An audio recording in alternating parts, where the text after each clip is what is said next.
Good morning. મેડિટેરેનિયનમાં એક ટાપુ છે, ક્રીટ. 2000 વર્ષ પહેલા ક્રીટના રાજા હતા માઇનોસ, અને માઇનોસને શોખ હતું કે કેદીઓને હેરાન કરવો. એટલે એ જુદી જુદી તરકીબો શોધતો કે કોઈ જુલમ કરતા પકડાઈ જાય તો એને કઈ રીતે હેરાન કરો. તો એને એક સુરંગ બનાવેલું, અને એ સુરંગની અંદર એકની અંદર એક, એટલે પછી કેદીને અંદર મૂકી દે, પછી બહાર ન નીકળી શકે, બહાર આવવાનો રસ્તો ન મળે. અને એ સુરંગ બહુ પ્રખ્યાત થઈ ગયું. ગ્રીસથી એક માસ્ટર હતો, એને થયું કે જરા આ સુરંગ હું જોઈ આવું. એટલે ત્યાં ગયો ક્રીટ, માઇનોસને કીધું, માઇનોસે એને સુરંગમાં મૂકી દીધું. કહેવાય છે કે બહાર એને એક ઝીણી દોરી બાંધી, અને જેમ અંદર મૂકતા ગયા એને એ દોરી અનફોલ્ડ થતી ગયા. એટલે જે જગ્યાએ ધીમે ધીમે દોરીના ખેંચી અને બહાર નીકળી શકે. આપણી સ્મૃતિ હકીકતે દોરી હોવી જોઈએ, પણ આપણી સ્મૃતિ દોરી નથી. આપણી સ્મૃતિ એવી છે કે એની અંદર જો આપણે ફસાઈ ગયા તો એ સુરંગમાંથી બહાર નીકળવું મુશ્કેલ છે. આ સ્મૃતિ જે છે એ એક જ આપણી મૂડી છે, જેને રસ્તો ખબર છે બહાર નીકળવાનો. પણ એ બગડેલી સ્મૃતિ છે. સ્મૃતિ જે ક્ષણનું લેવાનું હતું એની બદલે કંઈક બીજું અંદર ગયું છે, અને જે ક્ષણનું લેવાનું છે એને પાછળથી આપણે બગાડી નાખીએ છીએ. અને સ્મૃતિ નહીં સુધરે ત્યાં સુધી ની શક્યતા નથી રહેતી. સ્મૃતિ એક દોરી બનવી જોઈએ. હું કહું છું કે આ વર્તમાન ક્ષણ, તો આ વર્તમાન ક્ષણની અંદર 3 વસ્તુ છે. મારા 5 ઇન્દ્રિય જે આ વર્તમાનને અંદર આવવા દે છે, એ મન જે વર્તમાનને જોઈ રહ્યો છે, અને એ ભાવ જે વર્તમાનમાં કાં તો આનંદિત થાય છે, કાં તો એની ખુશી ઓછી થાય છે, દુઃખી થાય છે. પણ જ્યારે આ ક્ષણ અંદર રેકોર્ડ થાય છે, એ સ્મૃતિની અંદર જાય છે, તો ત્યારે 5 ઇન્દ્રિય તો લે છે, મન ક્યાંક બીજે હોય છે. એટલે ક્ષણ અંદર જે મનનું રેકોર્ડિંગ એ ક્યાંક બીજાનું થાય છે, ભાવનું રેકોર્ડિંગ કંઈક બીજું થાય છે. એટલે જે અંદર ગયો એ ખીચડો ગયો, એ આ વર્તમાનનું ન ગયું. આ વર્તમાન ક્ષણ દ્વાર છે એ શાશ્વતતાની, જે એ ઇટર્નિટી, જે તાવડિયાજી વાત કરે છે, એનો દરવાજો આ વર્તમાન ક્ષણ છે, પણ એ વર્તમાન ક્યાંય છે નહીં. 5 ઇન્દ્રિય છે, પણ 5 ઇન્દ્રિય વર્તમાનથી આગળ નથી જઈ શકતા. 5 ઇન્દ્રિય એક જેલ છે. હા, એ વર્તમાનમાં આપણે રહેવું પડે છે, 5 ઇન્દ્રિયના જેલમાં. એ જેલમાંથી નીકળવા માટે આપણને ભાવ અને મન આપેલું છે. અત્યારે વર્તમાન અહીંયા છે, પણ મન અમેરિકા ફરવા ગયું છે. ભાવ આવતીકાલે સ્કૂલમાં શું થવાનું છે છોકરાઓનું ત્યાં ગયું છે, અને આ જે વર્તમાન જે રેકોર્ડ થઈ રહ્યું છે સ્મૃતિની અંદર, એ આ રીતે રેકોર્ડ થઈ રહ્યું છે. એટલે સ્મૃતિ જ્યારે એ સ્મૃતિ ફરીથી નીકળશે ત્યારે એની અંદર વર્તમાન જેવું કંઈ નહીં હોય.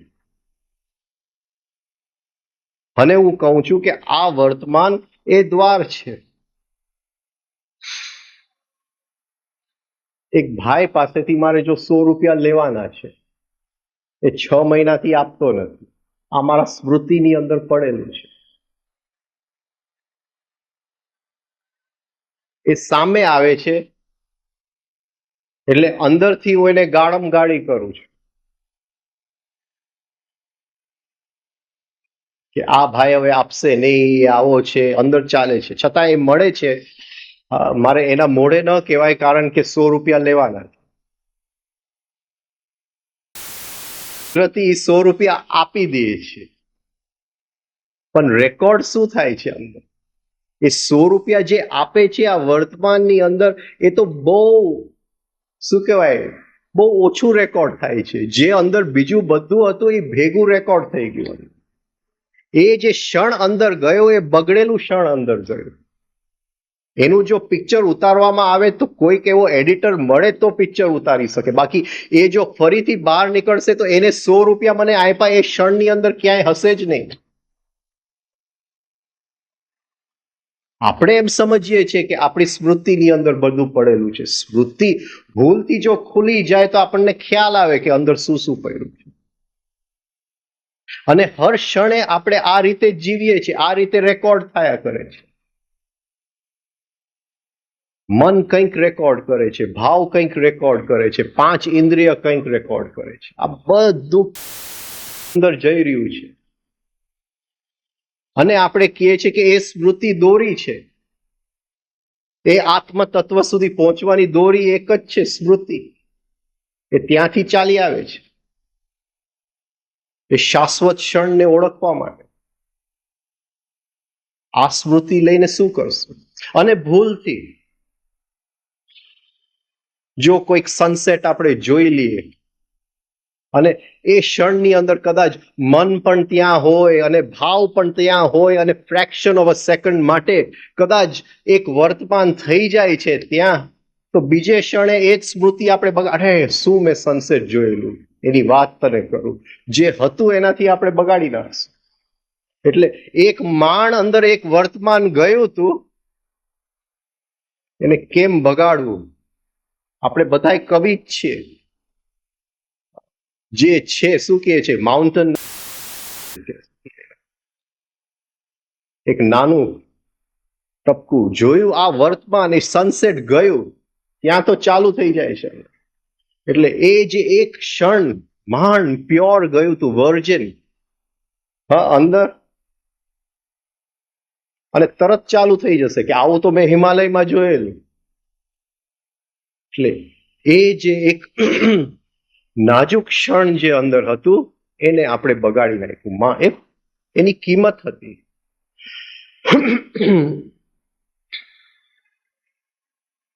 જેમ ભાઈએ કીધું કે નાનપણમાં આપણે યાદ કરીએ છીએ કે કાલે હું આ કરીશ, અને બુઢાપામાં નાનપણને યાદ કરીએ છીએ કે આહા નાનપણ કેટલું સારું હતું, પણ નાનપણ વખતે આપણે હાજર જ નતા ત્યાં. આ આપણી સ્મૃતિ છે, અને આ સ્મૃતિ લઈને યાત્રા નહીં થાય. સ્મૃતિ પરિશુદ્ધ, સ્મૃતિને સાફ કરવું પડશે. એ એક એક ક્ષણને ફરીથી વર્તમાન કરવા પડશે. એ એક એક ક્ષણને વર્તમાન કરવું, એને પર પતંજલિએ નામ આપ્યું પ્રતિપ્રસર. To go back, edit the past, અને ફરીથી એ દોરીને સરખું કરવું કે એક એક પલ જે છે એ દોરી વર્તમાનનું પલ સુધી લઈ જાય, તો એ વર્તમાનની અંદર શાશ્વતતા આવશે. તો એ આખી સ્મૃતિ એક વર્તમાનની એક સ્મૃતિ બનશે, હોલ. એ શાશ્વત છે, તો શાશ્વતતાનો ભાવ આવશે એ સ્મૃતિમાંથી. એ કેટલી પાવરફુલ સ્મૃતિ હશે. પણ સ્મૃતિને હર ક્ષણ આપણે બગાડી નાખી. હોમિયોપેથીના હિસાબે સૌથી સારું મૃત્યુ કારણ કે સોક્રેટીઝે ઝેર પીધું અને હોમિયોપેથી વાળાઓને કામ મળી ગયું કે આ ઝેર હવે અહીંયા પહોંચે છે એટલે એની અસર આ થઈ છે. એટલે હોમિયોપેથીનો પ્રિન્સિપલ છે કે ઝેર ને ઝેર જ માળે. એટલે સોક્રેટીઝે પેલા કીધું કે મારા પગની અંદર જરાક હવે પેરાલિસિસની અસર છે, શરીરના બીજા ભાગમાં નથી. એટલે જેવું કોઈ પેશન્ટ આવે જેને પગની અંદર પેરાલિસિસ હોય એટલે હોમિયોપેથી કે સોક્રેટીઝે જે ખાધેલું એ જરા પોટેન્સીમાં આપો એમ. એલોપેથીની દવાઓ બધી ઘોડા ઉપર, ગિનીપિગ્સ ઉપર એની ટ્રાય કરે છે, વાંદરાઓ ઉપર. પણ હોમિયોપેથીમાં તો માણસ જ એક્સપેરિમેન્ટ કરે. તો સોક્રેટીઝની મૃત્યુ વખતે એ ઝેર એમના હાથમાં છે અને એ કહેતો જાય છે કે આ ઝેર અહીંયા જાય છે, અહીંયા જાય છે, પણ એ ક્ષણ માણવા માટે કોઈ તૈયાર નથી. ત્યાં બધાય રડે છે, શિષ્યો રડે છે. આ સોક્રેટીઝ એનલાઇટન થયો એને કારણ એની પત્ની હતી ઝેન્થિપે.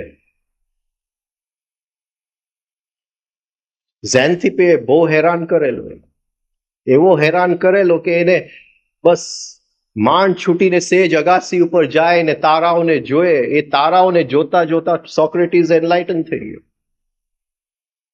કારણ એની પત્ની હતી. એને એક ક્ષણ સુખનું નતું આવ્યું. હિસ્ટ્રીની અંદર ઝેન્થિપે જેવી કોઈ પત્ની નથી થઈ આખા કાલની અંદર.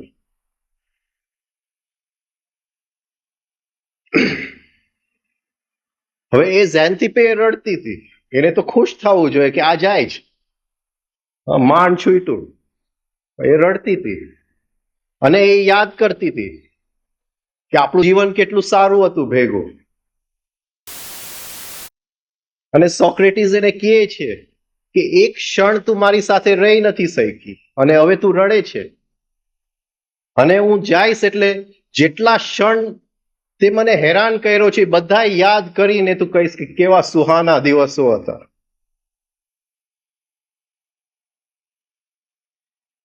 આ આપણી મેમરી છે.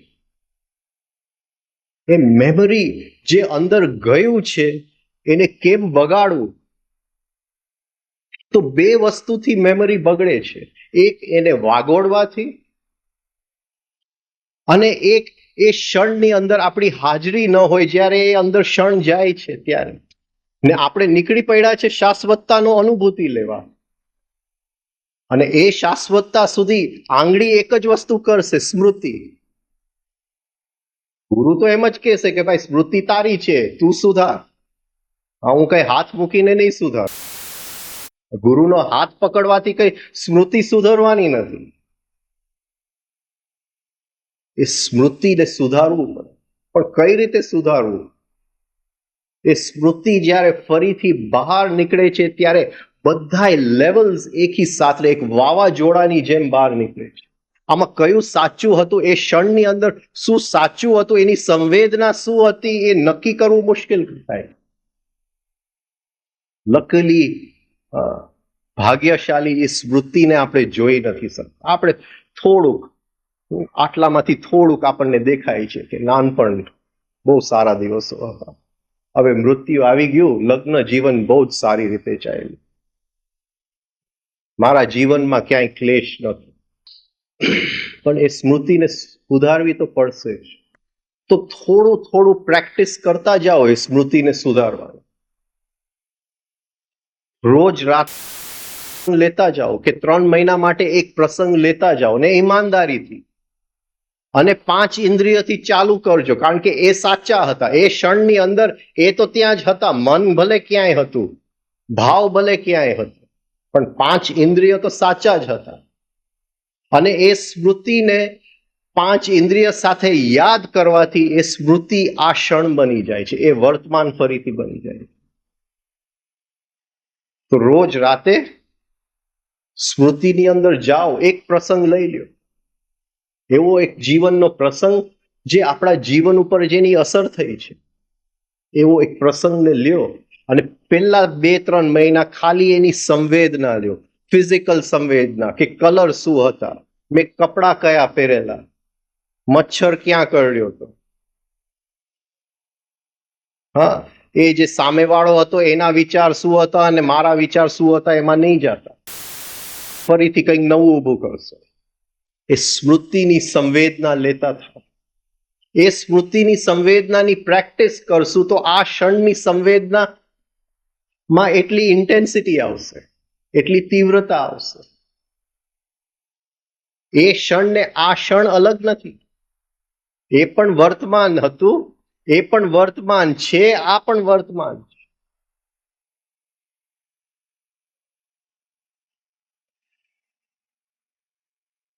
તો ધીરે ધીરે એ જે સિચ્યુએશન હતું જેની અંદર એ સ્મૃતિ પડેલી છે એનું એક એક વસ્તુ આપણને યાદ આવી જશે. એ જેમ અંદર યાદ આવતું જશે એમ જાણે કે એક નળી બ્લોક્ડ હતી ને બ્લોકેજ ખુલી ગયું અને કેમ શરીરની અંદર લોહી ફરવા માંડ્યું એમ આપણને આપણી આખી જે અંદરનું મન છે, જે સાયકિક નેચર છે એની અંદર જાણે લોહી ફરવા માંડ્યું એવું લાગશે.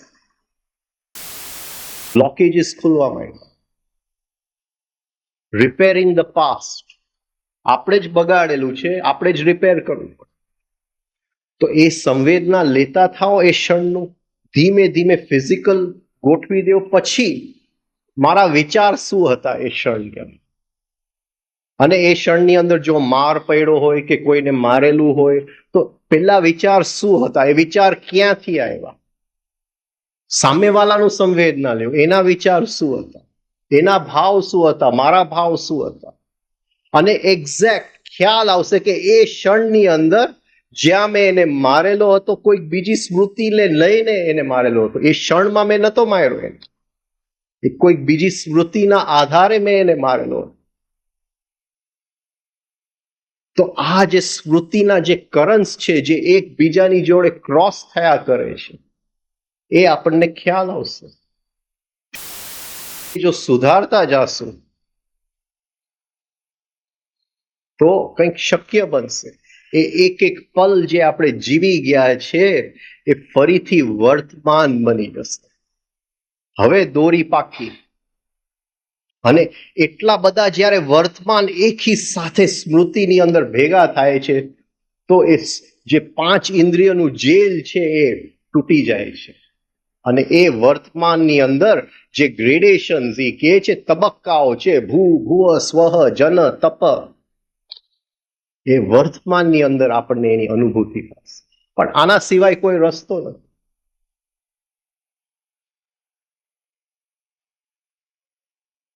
જ્યોતિષ શાસ્ત્રને ભૂતકાળ જોડે જ મતલબ છે,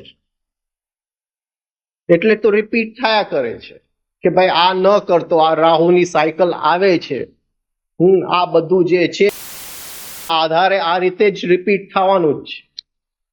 પણ જો વર્તમાન બની ગયું તો એ જ્યોતિષ નબળું પડી જશે. વર્તમાનને જ્યોતિષ કઈ નથી કરી શકતું. પણ અંદર બધું પડેલું છે જ્યાં ક્યાંય વર્તમાન જેવું કઈ છે જ નહીં. તો અત્યારે આપણને એમ લાગે છે કે આપણે આપણી રીતે જીવીએ છીએ, પણ આપણે જ્યોતિષની રીતે જ જીવીએ છીએ. એ ગ્રહોના સાયકલ્સમાં જ જીવીએ છીએ, મજબૂર છે આપણે, કારણ કે એ બધું ગ્રહોના આધીન જ ચાલે છે. એને બદલાવવું આપણા હાથની અંદર, અને આપણી પાસે એવી ચિત્તની શક્તિ નથી કે આ ક્ષણને વર્તમાન એક એક લેતા જાય. સ્પીડમાં કામ કરવાનું છે, એટલે પાસ્ટને રિપેર કરવું, ભૂતકાળને રિપેર કરવું, આ આપણી એક જવાબદારી છે. બાકી એ ભૂતકાળને લઈને જો મરી ગયા,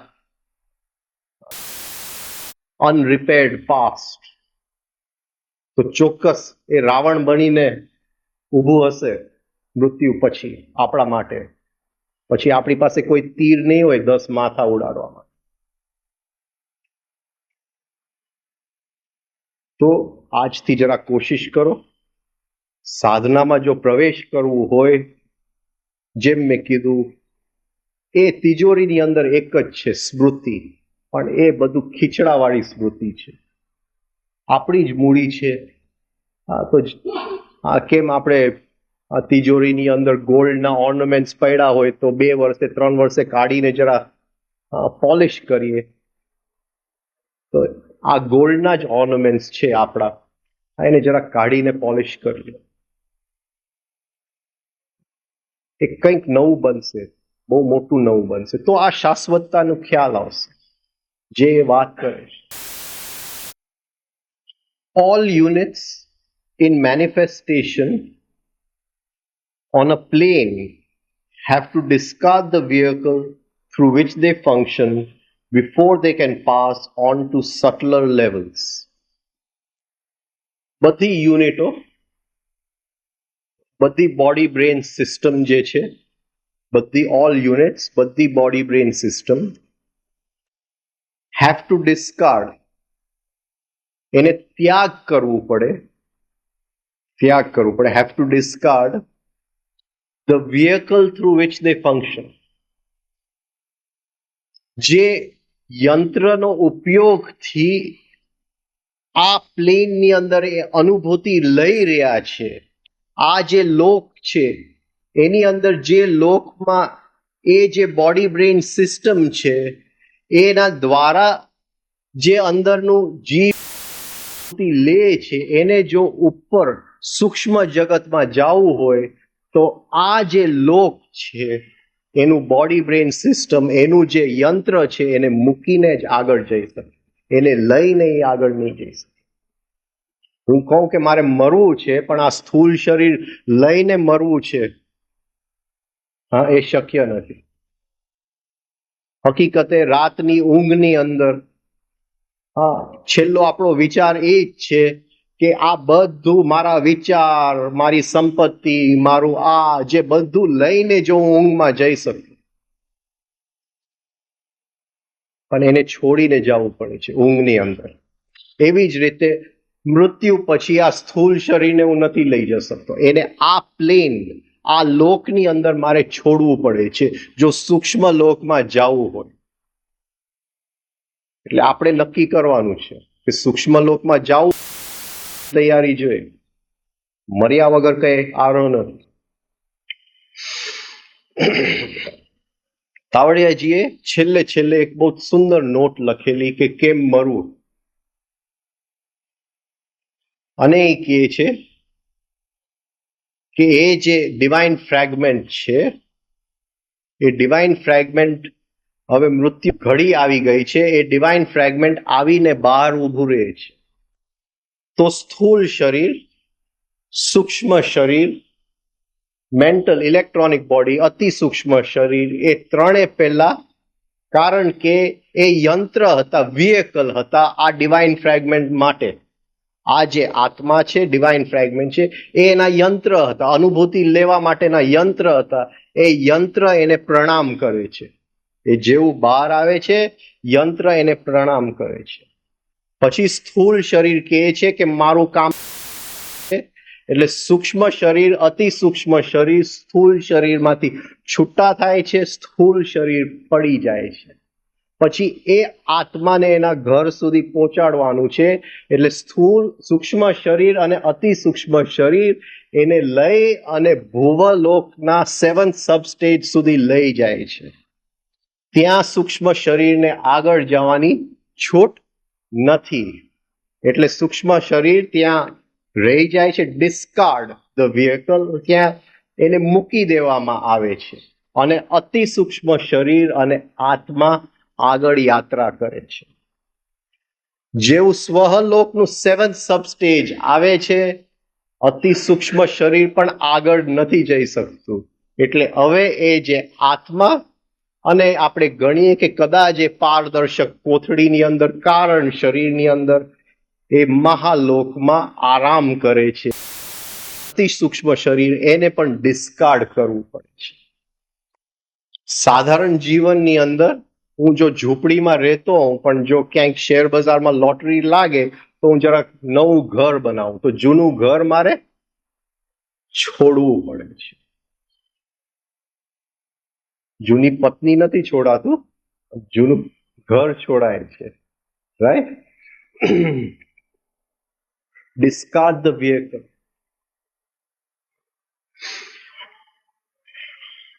હવે યોગ એટલે શું?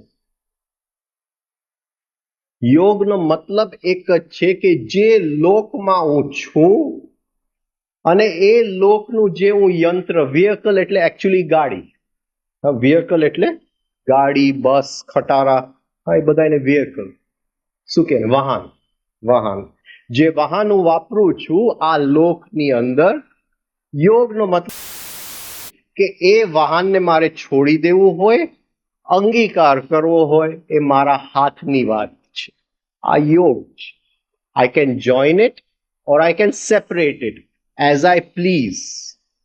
અત્યારે હું છોડી શકું એમ નથી અને મૃત્યુ વખતે પણ કોઈને છોડવું પણ નથી. જ્યારે છોડવું એ જરૂરી છે એ વખતે પણ કોઈ છોડી નથી શકતું.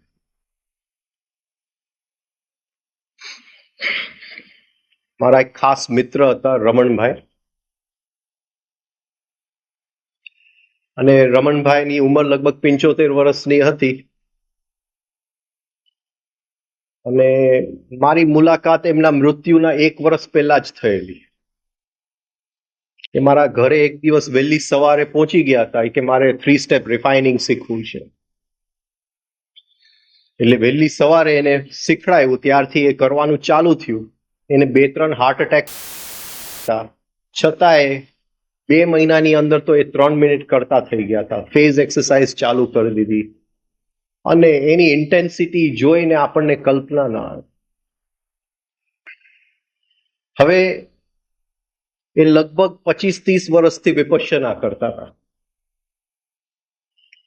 અને મને કે આ 30 વર્ષ વિપશ્યનામાં જે ન મળ્યું રાજનભાઈ, આ 1 મહિનો આ કરવાથી મને મળી.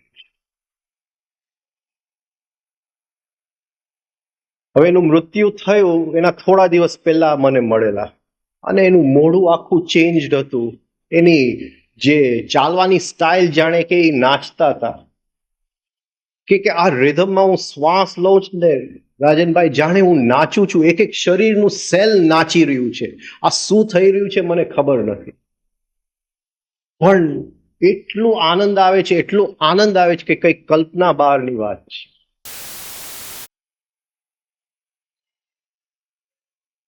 ગયા લગ્નમાં અમદાવાદ બોમ્બેથી, અને ત્યાં સમાચાર આવ્યા કે લગ્નની અંદર એને હાર્ટ એટેક આવ્યો. હોસ્પિટલમાં લઈ ગયા, આઈસીયુમાં હતા, ઓક્સિજન જાતું હતું. એક પોઈન્ટ એને ખ્યાલ આવી ગયો કે હવે નજીક છે. એને કહી દીધું કે આ બધું કાઢી નાખો, ટેપ રેકોર્ડર ચાલુ કરો, 3 સ્ટેપનું મ્યુઝિક ચાલુ કરી દો. શ્વાસ લેવા માંડ્યા. બધા એને આવજો કરી દીધું કે હવે હું જાઉં છું, પતી ગયું બધું. અને રડતા નહીં, કારણ કે અંદર એટલું બધું આનંદ છે કે એની કલ્પના તમને આપવું મુશ્કેલ છે, એની વાત કરવું મુશ્કેલ છે. એના 2 દીકરા હતા સાથે. આંખ બંધ કરી દીધી અને કીધું કે એ નાદ હવે સંભળાય છે અને એમાં હું ડૂબતો જાઉં છું. બેઠા બેઠા પલાઠી 3 શરીર છૂટી ગયું. તો મૃત્યુ વખતે આપણે છોડવા તૈયાર છે કે કેમ? આપણે છોડવા તૈયાર નથી. જો પકડી શકીએ કોઈ હિસાબે આને ભેગું જો લઈ જવાય ત્યાં, પણ તાવડિયાજી કહે છે કે એક આયામમાંથી બીજા આયામમાં જવા માટે આ આયામનું વાહન અહીંયા છોડી દેવું પડે અને એ કોન્શિયસલી શીખવું પડે. એનું નામ છે યોગ.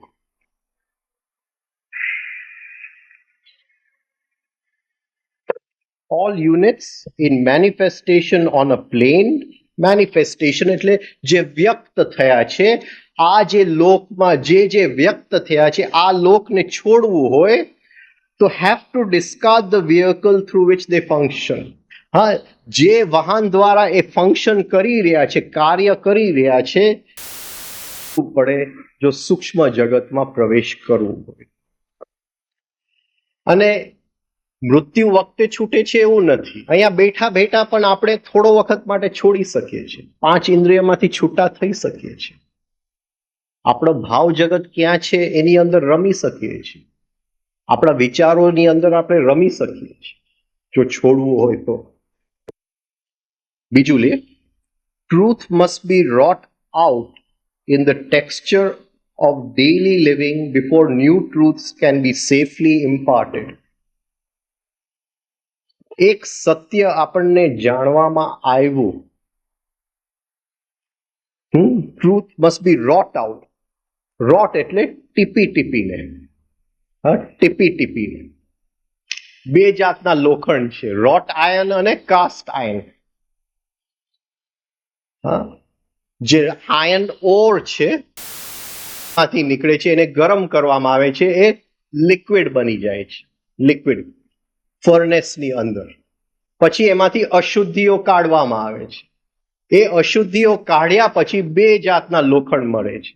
એક એને જો ડાયમાં નાખવામાં આવે તો એને કેવું કહેવાય? Cast iron.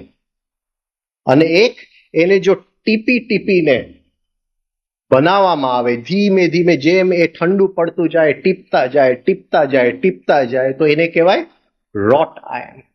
અને રોટ આયર્ન તૂટે નહીં. જે જૂના રાજાઓ હતા એ તલવાર રોટ આયર્નનું શોધે, કાસ્ટ આયર્નનો તલવાર ન શોધે. કાસ્ટ આયર્નનું સુંદર બહુ બની શકે, કારણ કે એ ડાયની અંદર જુદી જુદી આકૃતિઓ આપણે આપી શકીએ. એ લાગે બહુ સરસ, લડવા જાય તો તૂટી જાય, રાઈટ. પણ રોટ આયર્ન જો ટીપી ટીપીને, તો એક સત્ય મળ્યું જીવનની અંદર, તો એ જીવનની અંદર એ સત્યનું આપણે શું કરીએ છીએ? એને કાસ્ટમાં મૂકી રાખીએ છીએ કે જીવનમાં તબક્કે તબક્કે એને ટીપતા જાય છે? રોટ. Truth must be wrought out in the texture of daily living. Texture એટલે જેને સ્પર્શની સંવેદના થાય છે. આનું ટેક્સચર શું છે? તો સ્મૂધ છે. આનો ટેક્સચર શું છે? તો રફ છે. તો એ જે સત્ય છે એને જીવનની અંદર એને જીવનમાં સંવેદના લેવું પડે આપણે, અને જીવનના હર ક્ષણમાં એને ટીપતા જવું પડે, તો એ સત્ય આપણો લોહીનો ભાગ બની શકે. બાકી કબાડની અંદર કાસ્ટ આયર્નની જેમ રહેશે. રામદો કે जानना एक बात, समझना दूसरी बात, और होना बिल्कुल ही तीसरी बात. એક સત્ય આપણે જાણી ગયા, હવે એનું શું કરીએ છીએ? રોટ આયર્ન કરીએ છીએ કે કાસ્ટ આયર્ન કરીએ છીએ? આપણે એક સત્ય જાણી ગયા કે 5 તત્વ છે. આપણે અકારની અંદર આકાશ તત્વ, એનો કાળો રંગ, એની અંદર લીન થવું, વિસર્જનનો ભાવ, એની અંદર અનુકૂળતા. હવે જરાક ટ્રેનની અંદર ગયા અને કોઈ અનુકૂળતા નથી, કઈ સરખું નથી, પણ આકાશ તત્વ ત્યાં છે જ. જરા એની સંવેદના, ટેક્સચર ઓફ ડેઇલી લિવિંગ, એ આકાશ તત્વને સક્રિય કરી દો તો તરત જ અંદર અનુકૂળતા આવશે. તો જ્યાં અનુકૂળતા આપણને નથી લાગતું, તરત જ વિસર્જિત થઈ જાઓ. એની અંદરનો ભાવ કરીએ છીએ, આકાશ તત્વ આવી જાય છે. આકાશ તત્વ આવી જાય છે, એની સાથે અનુકૂળતા આવી જાય છે. પણ એને જો કાસ્ટ આયર્નમાં આપણે રાખ્યું હોય, એ આકાશ તત્વ, કે એનો કલર કાળો છે, એની સ્થિતિ અનુકૂળતાની છે, એની ભાવ વિસર્જનનો ભાવ છે, તો એ કાસ્ટ આયર્નમાં રહેશે. તો એ સત્ય આપણા કંઈ કામનું નથી, આપણા કોઈ ઉપયોગમાં નથી આવતું. વાયુ તત્વ, તો વાયુ તત્વ હલકાપણું આપે છે. તો જ્યારે પણ જીવનની અંદર બહુ બોજો લાગે, આજે તો બિઝનેસનો બહુ બોજો છે, તો ખાલી વાયુનું યાદ કરવાનું છે, ત્યાં તરત જ હલકું થઈ જાય છે બધું. એ વાયુ તત્વ એક્ટિવેટ કરવાનું છે. અને તે વખતે નહીં કરીએ તો એ વાયુ તત્વ જે જાનના એક દૂસરી બાત કબાડમાં રહી ગયું, હોના તો થશે જ નહીં.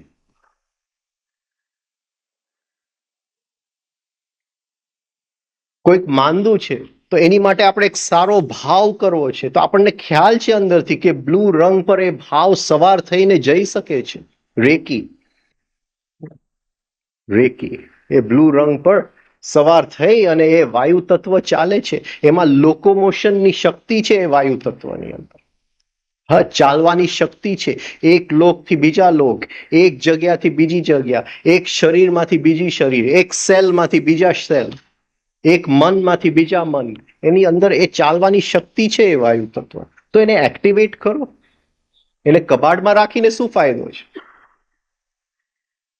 એક્ટિવેટ કરો તો એ જીવનનો એક ભાગ બની જશે. એ માણસ સાજો થાય કે ન થાય એની અસર તો એને થશે જ.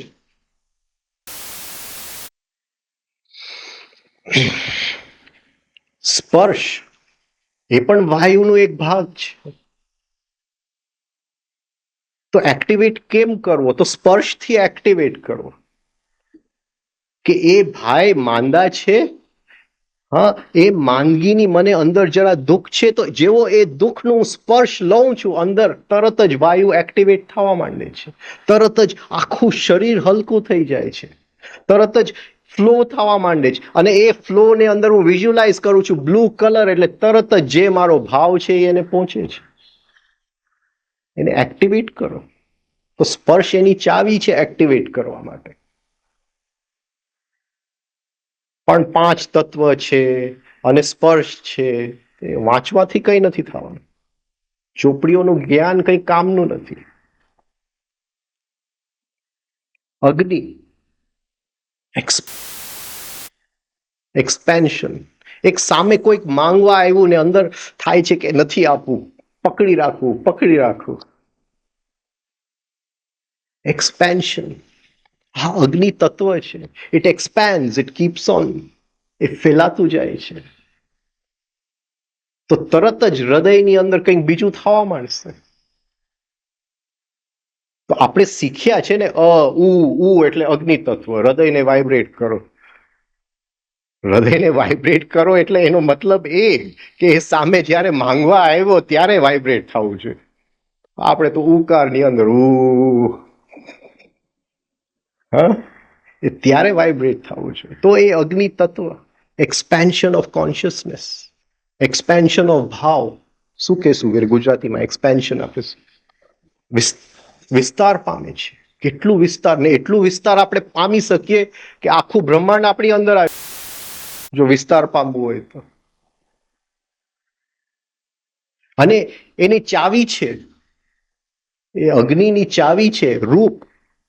જરા જો સરખી રીતે જુઓ, કોઈ સ્મૃતિને વચ્ચે લાવ્યા વગર, તો તરત જ વિસ્તાર થવા માંડે છે.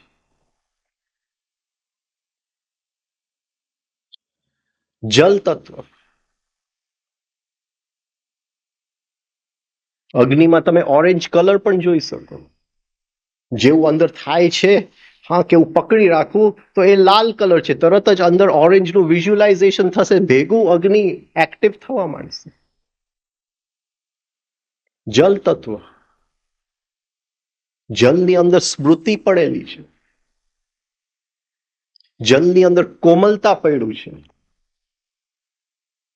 તો જેવું રિએક્શન આવ્યું છોકરા ઉપર, તે હોમવર્ક નથી કર્યું, ત્યાં જલ તત્વને એક્ટિવેટ કરી લ્યો.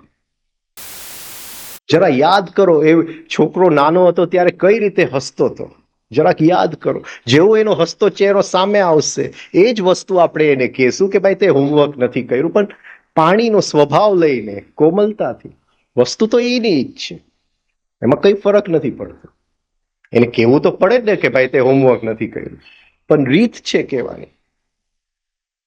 એ કોમલતા, આ પાણીનો સ્વભાવ છે.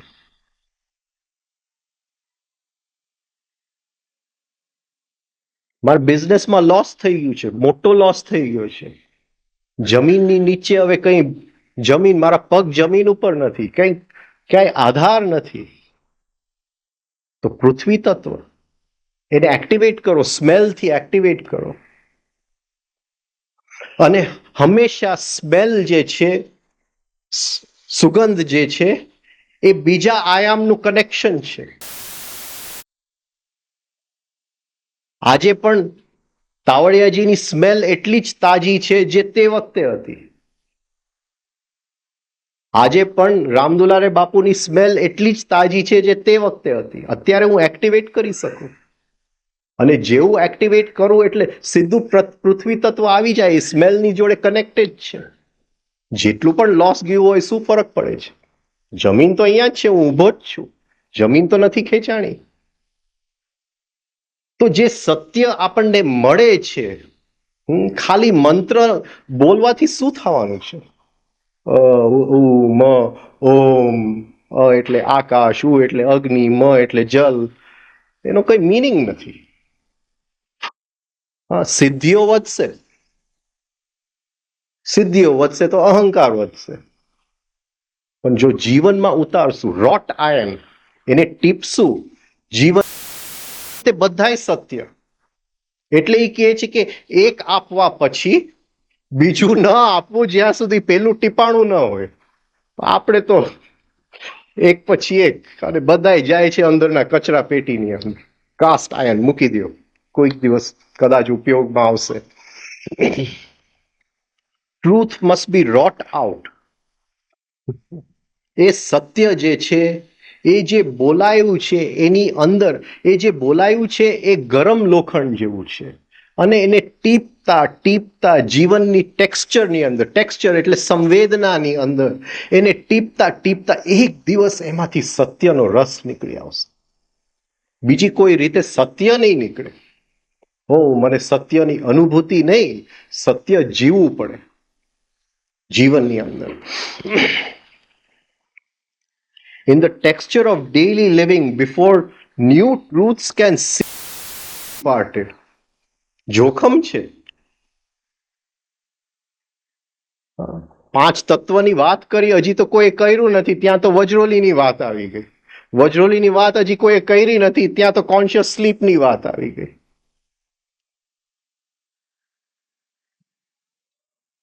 એક સત્ય અપાઈ ગયું, એ જ્યાં સુધી જીવનમાં ન ઉતરે ત્યારે કહે છે કે બીજું આપવું એ જોખમકારક છે. પણ સમયની એ મર્યાદા છે. જેને જીવવું હશે જીવશે, અને જેને કાસ્ટ આયર્નનું પુતલું બનાવીને ઘરમાં એની પૂજા કરવી હશે તે પૂજા કરશે, જેને જે કરવું હોય. There is a greater mystery than this. બીજું લે, ourselves being the reality. We seek to gain reality. We think that there is some hiding the reality, and that must be destroyed before reality is gained. It is ridiculous. A day will dawn when you will yourself laugh at your past efforts. એમાં તાવડિયાજી ફરીથી લખે છે કે keep this quotation in mind. એક દિવસ અમે માઇસોરમાં બેઠા હતા, અને એંગ્રીશ સાહેબ હતા અને હું હતો, તાવડિયા સાહેબ હતા. તો એને પૂછ્યું કે આ રિફાઇનિંગ શું છે? એને કીધું રબેશ. ફેઝ એક્સરસાઇઝ શું છે? કે એનાથી એ મોટું રબેશ છે.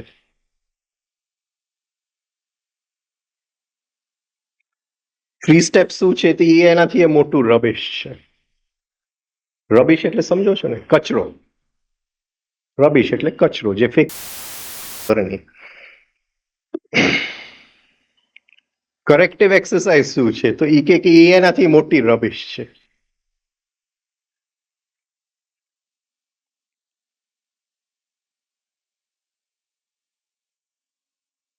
તેને કીધું કોઈને ખ્યાલ આવશે કે આ રબીશ છે?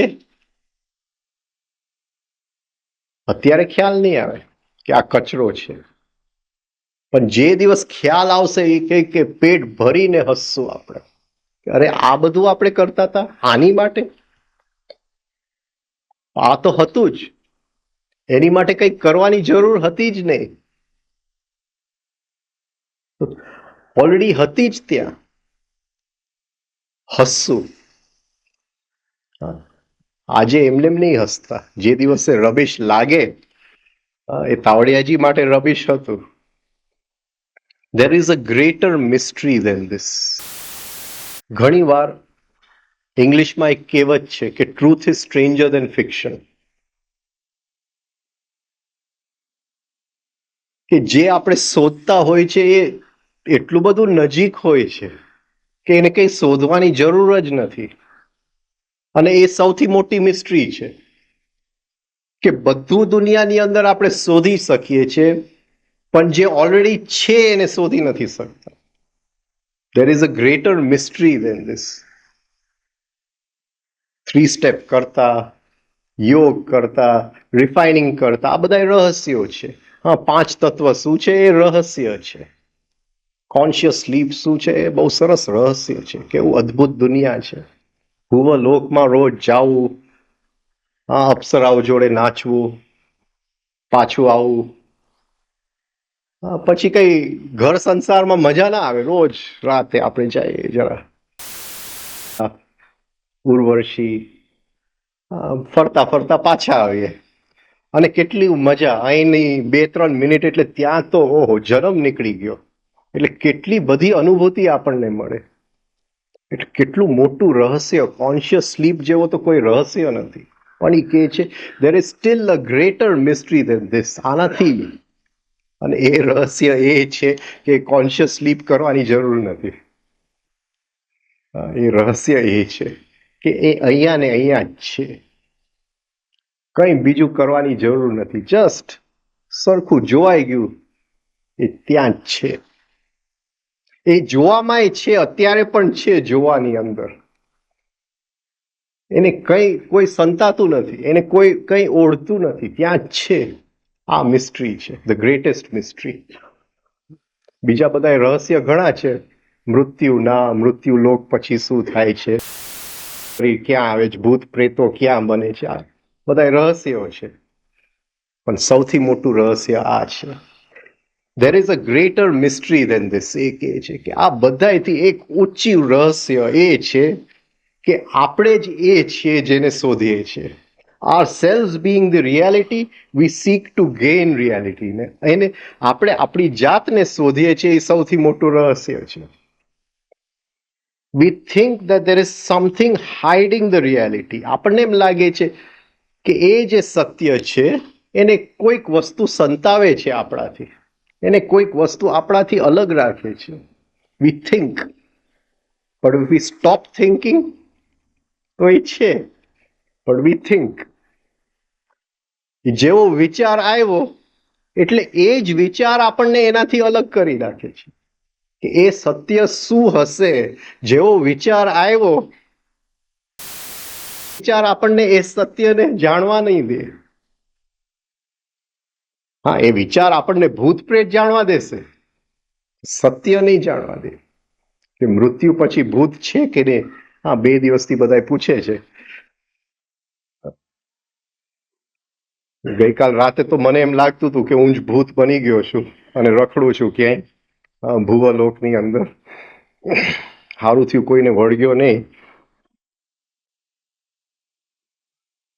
પણ તમે જો આ સત્યને નહીં જોવો તો હું તમને ચોક્કસ વળગી જ જઈશ કોઈક દિવસ. આપણને એમ લાગે છે કે કંઈક એને આપણાથી સંતાવે છે, પણ એ આપણે એ લાગવામાં જે સંતાઈ જાય છે. એ જો ન લાગે તો એ સામે જ છે, આમને સામને, right in front of us. આમને સામને નથી, સેજ પણ ગેપ પણ નથી કે એ આમને સામે.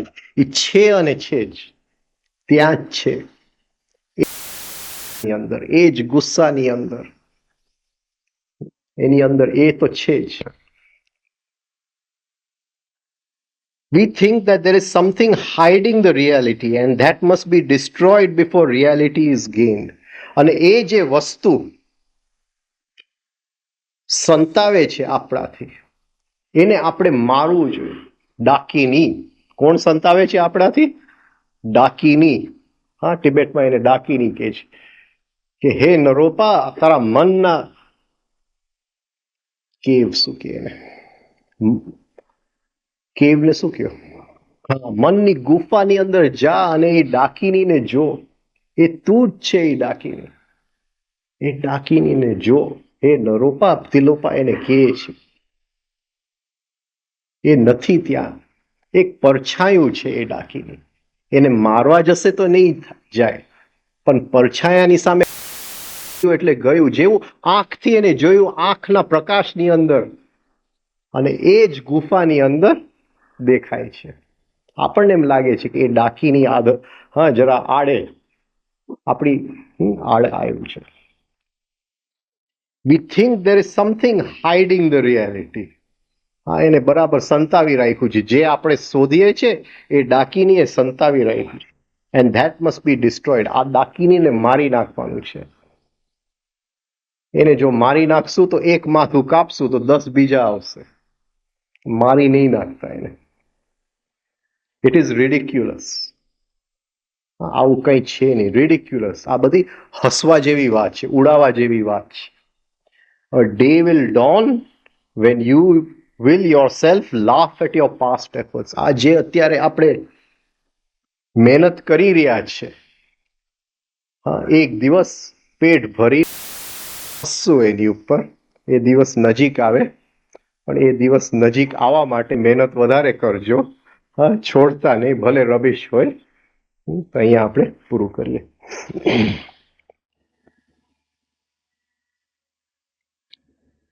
બાળકનો જન્મ થાય,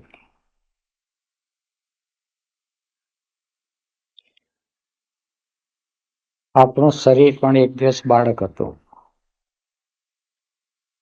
પછી એ રડતું હોય, માને ધાવતું હોય, રીખતા શીખતું હોય. અત્યારના યુગમાં તો આ બધાની કેસેટ ઉતારે.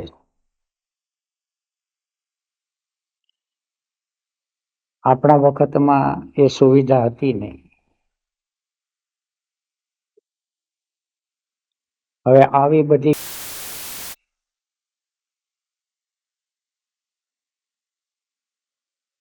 એ ચાલતા કેમ શીખો,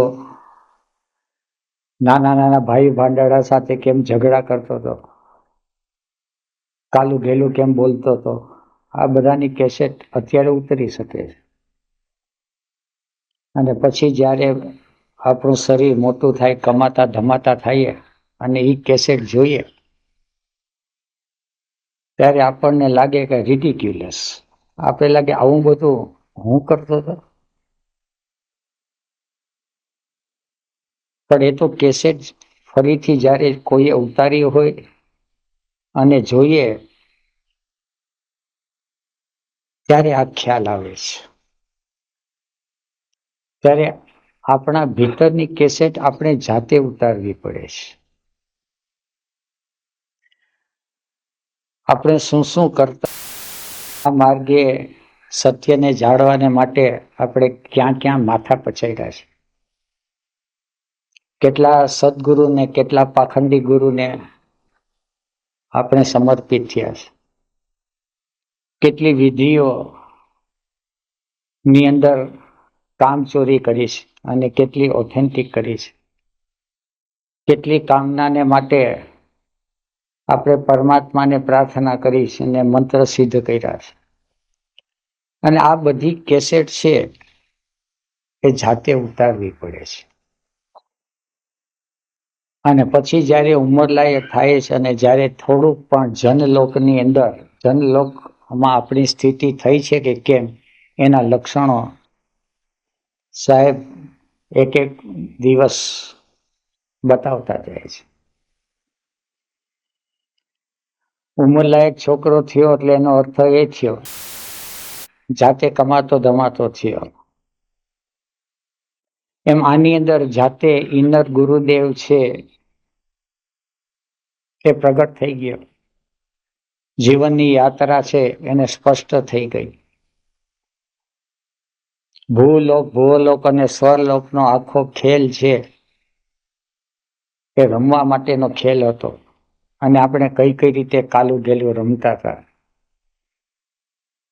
ત્યારે પછી આ બધી વસ્તુ છે એ આપણને રિડિક્યુલસ લાગે. પણ નાનું છોકરાની અંદર એક મુશ્કેલી એ છે કે છોકરાને હંમેશા એમ લાગે છે કે હું મોટો થઈ ગયો. અને આ ઠેકાણે પ્રકૃતિ પોતાની માયા મહાઠગીની સમજાની. આપણે દરેકને એમ જ લાગે છે કે મને બધી સમજ જ છે. Identification with self. અને આ નાના છોકરામાં એ કુદરતી આવે છે. કોકે એવી કથા કીધી હતી કે બ્રહ્મા જ્યારે જ્યારે એક બાળકને મોકલે છે ત્યારે એના કાનમાં ફૂંક મારીને મોકલે છે કે તારા જેવું મોડેલ બીજું નથી બનાવ્યું. આટલા બનાવ્યા એનો અનુભવ લઈ અને તને જે મોકલું છું હાથ ધોઈને મોકલું છું. અને દરેકને એમ લાગે. એટલે આપણા ભીતરમાં આ વૃત્તિ જ્યાં સુધી હશે કે મારા જેવું કોઈ નથી, એટલે સમજી લેવું કે હજી આપણે બાળક જ છીએ. આ બાળક પણના લક્ષણ છે. Identification with self image. એ લક્ષણ જ્યારે દેખાઈ જાય એટલે એની મેળે ધીરે ધીરે ધીરે શિષ્યત્વ જાગે. શિષ્યત્વ એટલે કંઈ ને કંઈ સમજ જાણવાની, કંઈ ને કંઈ માણવાની. એ પછી વૃત્તિ જાગે. પછી યાત્રા છે એ ધીરે ધીરે ધીરે થયા કરશે.